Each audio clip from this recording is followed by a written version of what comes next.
They logged me dead at 400 ship time, and I did not argue with them, because the machine that logged me was not wrong about what it could see. It looked for a pulse and found none.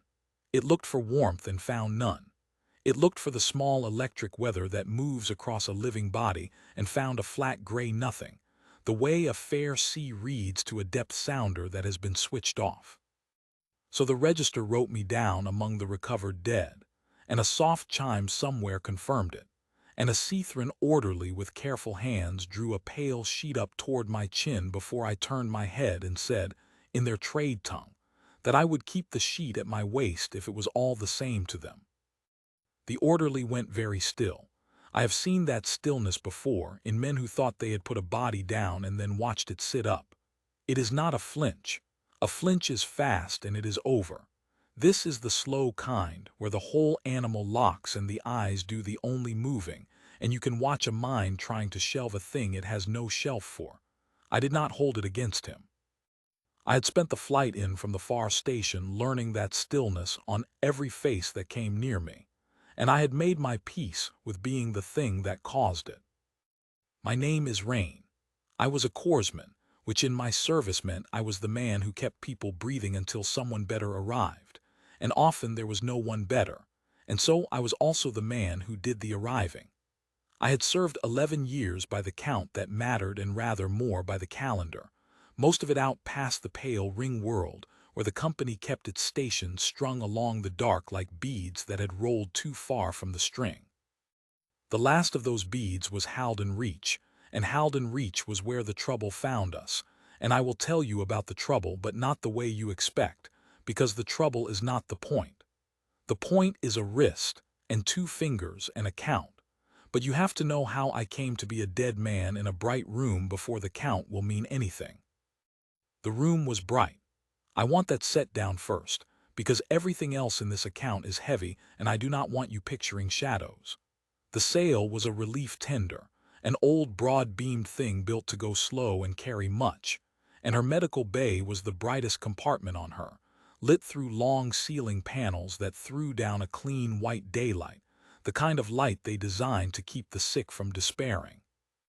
It fell on rows of berths and on the pale flanks of the Cethran med-synths and on the slate-blue skin of the crew, and it fell on me. And on me it did a strange thing, which was nothing. Light is supposed to do something to a living body. It warms it, and the body answers, and an instrument tuned to that answer can read a heat shadow on any wall a man leans against for a minute. I left no heat shadow. I stood in a wash of daylight bright enough to read fine print by. And to the ship, I was as cold as the bulkhead behind me, colder, a hole cut in the warm air the shape of a man. The Cethran are a careful people. I had worked alongside their kind for years and found them decent, if slow to warmth, a species that trusts its records more than its eyes and builds its whole civilization on the trust. Their word for law and their word for ledger are the same word. When a Cethran tells you a thing is so, what he means is that it is written, and what is written has weight the way a stone has weight, and you do not argue with a stone. So when their register wrote me dead, the crew did not think I was dead the way you would think it, looking at me sit up and speak.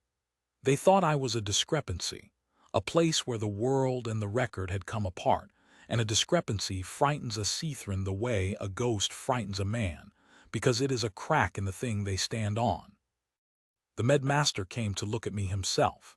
His name was Coral, and he was old for his kind, his skin gone the flat gray of river slate with the pale banding along the jaw that they get with age, and he carried himself like a man who had signed a great many records and believed every one.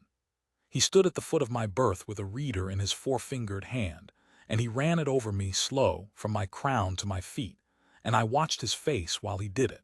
The reader is a good instrument. It sees more than a man does, the small hidden weather, the flow in the vessels, the low hum of the nerves. It saw all of that in the berth beside me, where a woman from the station lay sleeping off the shock, and it wrote her a full ledger of a living body. It ran over me and it wrote nothing, and Coral watched the nothing come up on his little screen, and he did the slow stillness, and then he mastered it, because he was old and had mastered a great many things. "You speak," he said. I do. The register has you among the recovered dead. He said it the way you would tell a man there had been an error with his papers. There was no cruelty in it. He was giving me a chance to be an error. The register isn't lying, I said. It looks for the things that say a body is alive, and I don't have them anymore. I stopped having them at the station. It's doing its job. It just doesn't know what I am. And what are you? A man who used to read like a man, I said, and now reads like a wall. That's the whole of it. I don't understand it better than you do. I stopped bleeding warm somewhere out there, and I kept walking, and here I am. He was quiet a while. The daylight lay on us both, and on him it did its proper work, a faint sheen of warmth along the slate, and on me it did nothing, and we both knew it, and neither of us said it. Then he asked the question they all wanted to ask, the one under all the stillness, and I gave him credit for asking it plain. Are you a danger to my crew? No, I said. I'm a corpsman. The opposite is my whole trade, but I won't ask you to believe that. Believing it isn't your job. Keep me at the far end of the bay, log me however you need to, and I'll give you no trouble. I only want to sit up. Lying under a sheet with my eyes open was doing something to me that I didn't like. That he understood. Even a stone-trusting people know what it is to lie still and stare at the underside of a sheet and feel the room deciding you are gone. He nodded, a small tilt of the banded jaw, and he moved me to the last berth by the aft partition, where the daylight was just as bright but the crew had a clear lane to keep their distance, and he told his people, in a low word I was not meant to catch but did, to let the dead man be. And they let me be. And I sat in the bright room among the living and the recovering, and I was the coldest thing in it. And I would have told you, if you had asked me in that hour, that being the coldest thing in a warm, bright room was the loneliest work I had ever done, lonelier than any night station, and I had thought I knew loneliness. I should tell you about the station now. Quickly, because you will want it, and then I will set it down and not pick it up again, because it is not the point. Halden Reach hung above the outer moon they called Sen, a small hard moon far out past the pale ring world, at the very end of the strung beads where the light of our sun was only the brightest of the stars and gave no warmth at all. It was a listening station, mostly, and a waypoint, and a place for men to go a little strange from the quiet. We were 31 souls when it began, and we were 9 when the sail found us, and I will not walk you through the middle of that arithmetic. But I will tell you the one thing that matters, which is the ribbon. On the 9th night of the trouble, when the station's power was failing, and we had drawn into the core compartments to hold what heat we had, the moon Sen threw up a light. I have no better word for it. Low over the moon's dead horizon, out the one port we still had cleared, a band of colored light stood up out of the ground and arched across a piece of the black sky and hung there. A ribbon, faint and cold and impossibly still, colors in it that I could name and colors in it that I could not. A rainbow, if a rainbow could stand in a place with no rain and no air and no sun to make it. The others said it was a fault in the port glass, or a fault in our eyes, which had all gone a little wrong by then. But 6 of us went to the port and looked at it, and I was one of the 6, and of the 6, 3 of us are the ones the machines cannot find anymore. I do not know what it did. I have thought about it more than any man should think about one night, and I have no account of it that would satisfy a Cethran register or a company inquiry or you. I looked at a band of cold light standing over a dead moon, and something in me that had always answered to the instrument stopped answering, quietly, without pain, the way a lamp goes out in another room, and you only notice later that the light under the door is gone. When the sail's boarding party came through the lock 4 days after, their readers swept the compartment and found 6 living bodies and Reed only 3, and they nearly left the 3 of us for dead in the dark. And one of them, a boarding hand with sharper eyes than sense, saw me lift my head, and that is the only reason I am here to tell it. There, that is the station. Set it down. The ribbon is beautiful and terrible, and I dream about it, but it is not the point of what I am telling you. The point came 2 days into the crossing, in the bright bay, at the aft berth, when a boy died in front of me, and I want to be careful with every word of it because it is the only part of my life I would ask to be remembered by. He was not a boy, strictly. Among the Seathrin there is no clean line the way there is with us, but he was young, junior, a deckhand rated for cargo and pressure work, and his name was Olith. I knew his name because he was the one who brought the meals to the aft end of the bay, and he was the only one of the crew who did not do the slow stillness when he came near me. I have wondered since whether he was braver than the others or only younger, and had not yet learned to be afraid of a discrepancy. Either way, he came down my lane twice a day with a tray of the soft food they gave the recovered, and he set it on the ledge of my berth, and the first day he set it and fled, and the second day he set it and lingered a half-breath, and by the fourth day he was setting it down and looking at me straight with those wide amber eyes their young have, and asking me small questions in the trade tongue, and I was answering them. And it was, I think, the only ordinary thing that happened to me on that whole crossing. A young one bringing a cold man his supper and staying to talk. I have held on to it. On the sixth day the intake went wrong. They had been bringing more recovered aboard as the tender worked its slow arc back toward the ring world, casualties from another failed bead down the string, and the bay was fuller than it was built for, berths doubled and the lanes crowded, and the daylight panels blazing down on all of it, and the med-synths moving in their slow way among the rows. There was pressure work being done aft, a hatch receding that had gone stiff, and Olith was on it because he was rated for it, and I was watching from my berth the way a man watches anything that moves in a room he cannot leave. I saw him working the hatch with two others. I saw the seal give with a hard crack and a gout of the cold gas they use in the lines, a white plume of it across the aft lane, and I saw the two others stagger back clear of it, and I saw Olith go down into it, straight down, all at once, the way a body goes when the thing that holds it upright has been switched off. I was out of my berth before I had decided to be. I want to be honest about that, because it is the closest thing to a virtue I can claim in this account. I did not weigh it. 11 years of it were in my legs before my mind had a word for what I had seen, and my mind, when it caught up, only said what my legs already knew, which was that a body had gone down wrong and I was a corsman and there was a lane between us. The gas was nothing to me.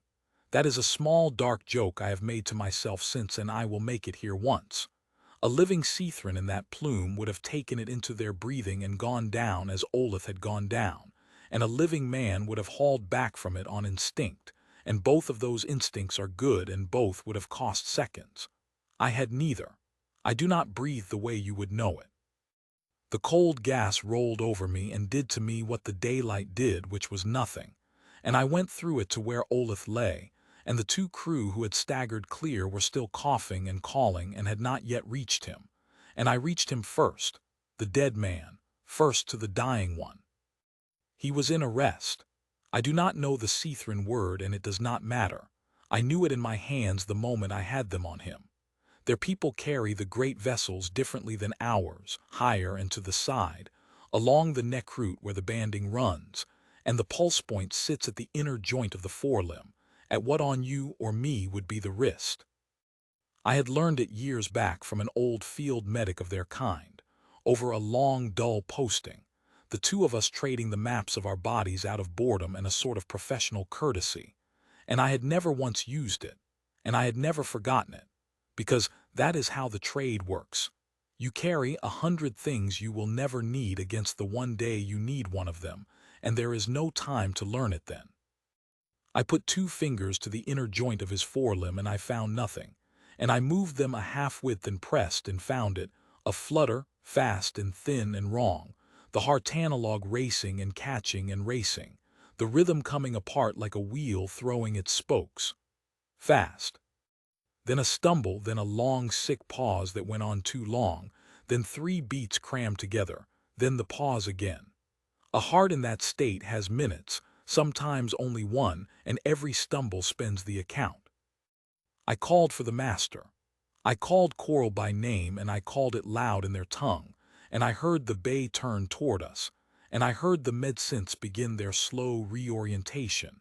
And I want you to understand about the med-synths, because this is where the machine failed and the hands did not. The med-synths are good. In a clean crisis, they are better than I ever was, faster and surer and tireless. But they are gated through the register, all of them, every action authorized against the ledger, because a careful people do not let their machines lay hands on a patient without the record's leave. And the register, in that crowded hour, was choked. It was processing a bay's worth of new intake, writing ledgers on a dozen recovered at once. And when the alarm went up for Olaf, it added him to a queue, and the queue was moving. But it was moving at the speed of a careful thing doing many careful things. And Olaf's heart was moving at the speed of a wheel coming apart, and those two speeds were not the same. And there was the second thing, the worst thing, the thing I did not fully grasp until it was over. When I put my hands on Olaf and the bay's sensors swept the knot of us to see what was happening, they found a body in arrest, and half over it, a second body that read as vital null. A corpse. And the register, seeing a flagged dead body in contact with a failing one, did the careful, terrible thing its makers had built it to do. It would not authorize the synths into a contact it could not resolve. It saw a dead man with his hands on a dying one, and it did not know what that was. And a discrepancy it cannot resolve is a thing a Cethran system stops for. It stopped for me. My cold hands on Olaf's wrist froze the very machines that should have saved him, because the machines could not account for me. And so the only thing left in that bright, crowded room that could keep the boy's heart in time was the dead man the machines had locked out. So I kept it in time myself. I had my fingers on the pulse point, and I had the failing rhythm under them, and I did the only thing there was to do, which was the oldest thing in my whole trade, older than any instrument, older than the company and the stations and the strung beads of the dark. I began to count, out loud. In a steady voice in their trade tongue so that any of them could follow it, I took the broken rhythm and I laid a true one over it, a good clean cadence for a Cethran heart at rest, which their field medic had drummed into me over that long dull posting, the way you teach a child a rhyme, not fast, not slow, a walking pace, the pace a healthy one keeps sitting still. And I counted it, 1, and 2, and 3, and with each number I pressed, firm, at the pulse point and lower where the great vessel runs, the compression their bodies answer to, and I gave the failing heart a beat to find, a true thing outside itself to catch on to, the way a man swept off a deck reaches for the one fixed line. I will not pretend I knew it would work. Compression at the pulse point is a field trick, a thing you do with your hands when the field medic's maps are all you have, and the machines are a light year off, and it works more often than a company doctor would credit and less often than a corpsman would like. But I knew that a heart coming apart will sometimes take a rhythm offered from outside, will sometimes stop its wild throwing of spokes and fall into a clean turn if something steady enough holds the count long enough, and I knew that I was the steadiest thing in that room because I had nothing in me any more that could panic. A living man's own heart climbs when he does this work. His hands shake with his own fear. His count wavers because his blood is up.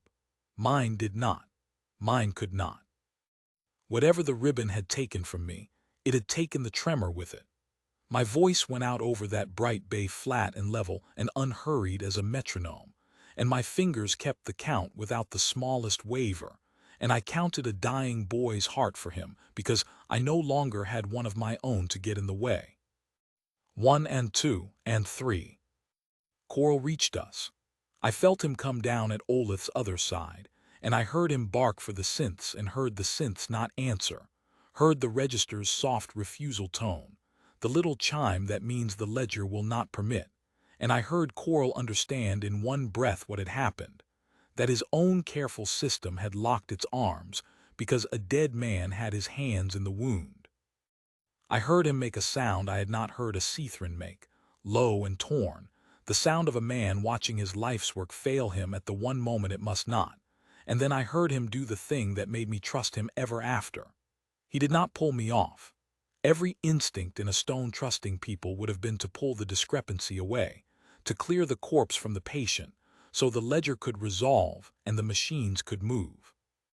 He looked at what my hands were doing, and he looked at the count I was holding, and he saw, old and sharp as he was, that the broken rhythm under my fingers had steadied by a hair, that the wheel was throwing fewer spokes, and he made the choice his whole culture had built itself to never make. He trusted his eyes over his ledger. He put his own four-fingered hands over mine, learning the count in a beat, and he took up the compression at the great vessel while I kept the pulse point and the voice. And the two of us, the old master and the dead man, ran that boy's heart between us by hand in a room full of machines that would not move. 1 and 2 and 3 and I do not know how long. Time does a strange thing in that work. It is not the clock's time. I know the daylight did not change because it never changes in that bay. It only blazes down white and even on the living and the dead alike. And I have thought since that there was a mercy in that Olaf's people fought for him in the full clean daylight and not in some dim red emergency glow. That the last thing his amber eyes would have found if they had opened was a bright ordinary ceiling and not a darkness. I know that at some point the register, unchoked at last or overridden by Coral's hand at a panel I did not see, released its hold, and the med-synths came at last and slid their proper instruments into the work, and a true rhythm drive took up the beat I had been keeping by hand, and I felt the flutter under my two fingers change. Felt it stop being a thing I was holding up and start being a thing that held itself, felt Olaf's heart, at the very last edge of the account. Catch the count and keep it. It caught one clean beat, a pause that was the right length and not the sick long one, another clean beat, and another.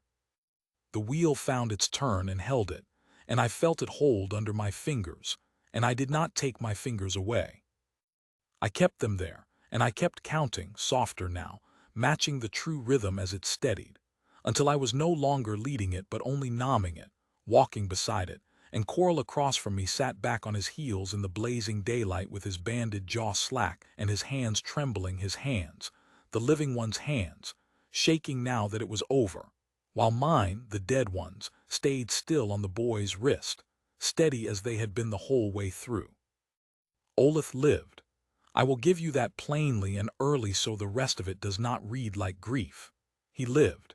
He came up out of it slow over the next day, and his amber eyes found the bright ceiling first and then found me, standing at the foot of his berth where the crew had a clear lane, the cold man, and he did not do the slow stillness.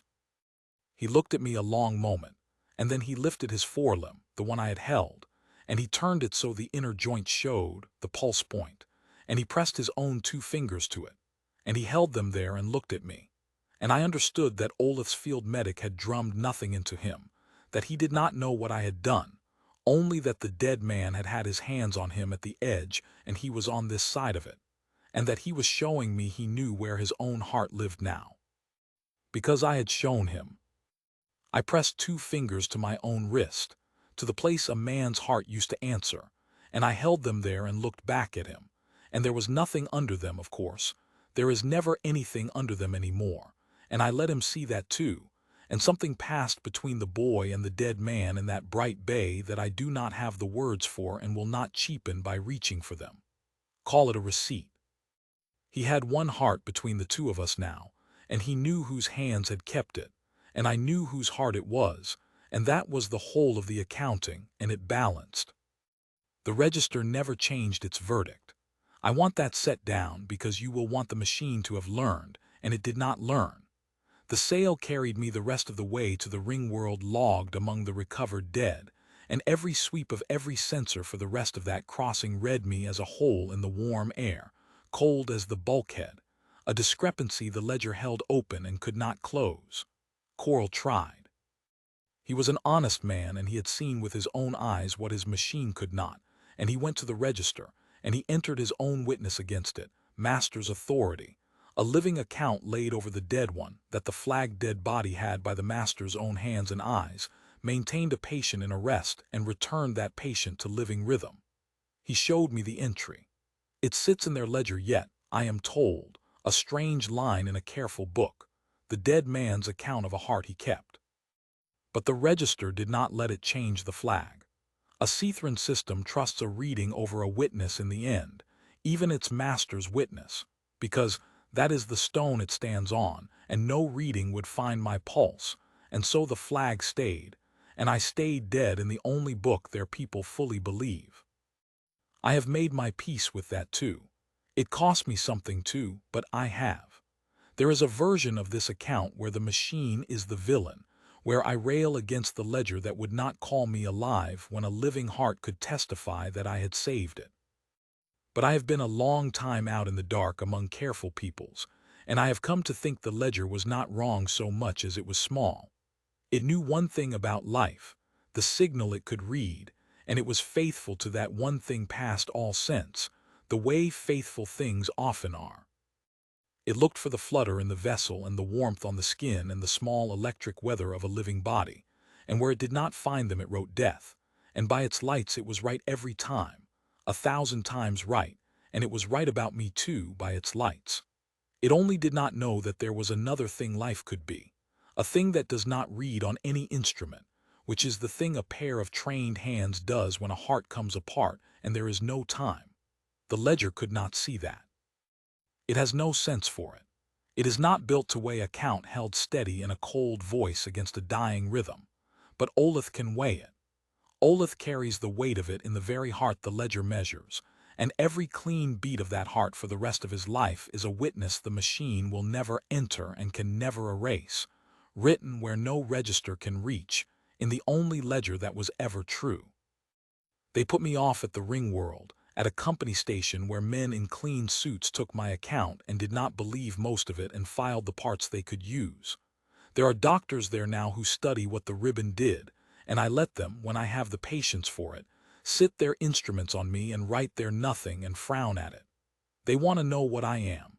I have stopped wanting to know. I was a man who read like a man, and now I read like a wall, and somewhere between those two things I learned the one thing worth carrying out of that whole cold string of beads in the dark, which is this: that the machines will tell you what life is, and they will be right, and they will be so small in their rightness that they will miss it entirely, will look straight at a heart being held in the world by nothing but a count and a pair of steady fingers, and write death across the top of it, and file it, and chime, and move on. I still take a pulse the old way when I can find someone who will let a dead man near their wrist. 2 fingers to the inner joint, a firm press, and the count out loud, 1 and 2 and 3, steady, unhurried, a walking pace, the pace a healthy heart keeps sitting still. I cannot feel my own under my own fingers anymore. I have made my peace with that. But I can feel another's, warm and turning, and I can lay a true rhythm over a failing one and give it something to catch, and I can hold it there in the bright daylight while the machines stand locked and useless around me, and I can count a stranger's heart for them until it remembers how to count itself. Let the register call me dead. I know what my hands are for.